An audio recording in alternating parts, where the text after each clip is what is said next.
Hello children, this is the third part of Kirchhoff's rule. So in short, the two rules I have written as KVL and KCL as they are popular. You know that. KVL is Kirchhoff's voltage rule and KCL is Kirchhoff's current rule, right? So according to the rule, you can see there I have drawn a circuit diagram where you can see there that there are two paths of the current.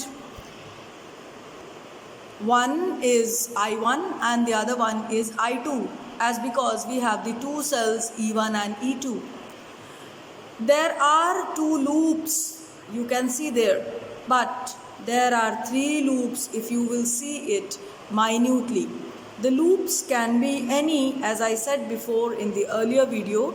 It can be anti-clockwise, can be clockwise. In this diagram, I have taken it as clockwise. In the loop A, B, C, F, A, that is how the loop gets complete.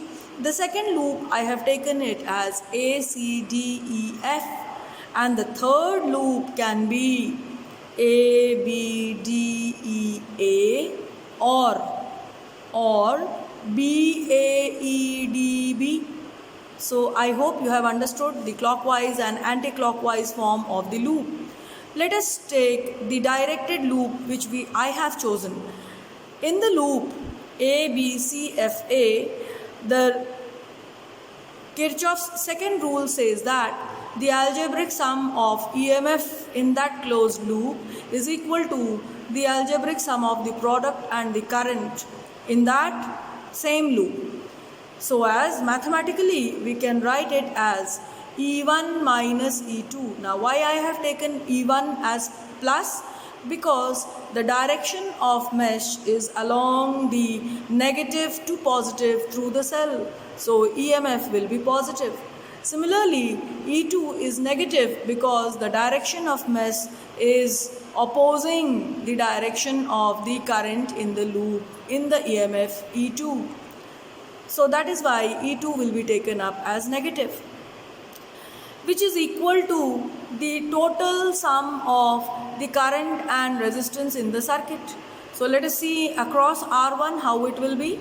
The direction of mesh is along the direction of current, so it will be a positive potential drop I1 R1. Similarly, across R2, the direction of mesh is from C to F, but the product is current is from F to C. So this potential drop will be negative.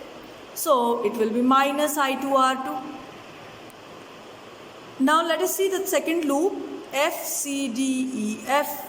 Again we apply the same rule concept, that is algebraic sum of EMF is equal to the algebraic sum of the product of current and the resistance. Here in this loop we have only one EMF, that is E2. And if I take my loop from F to C, the mesh is from negative to positive through the cell. It is a positive EMF E2. It is equal to two potential drops. Potential drop across R2 and potential drop across R3. So both the potential drops are positive. Why? Because the direction of mesh is along the direction of current across those resistance. So it will be plus I2 R2 and plus I3 R3, where I3 is I1 plus I2.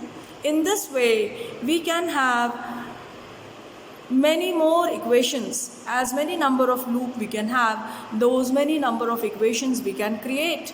And with the help of those equations, we determine the value of unknown quantity. In the last video of the same concept, we are going to see one of the numerical. Thank you, class.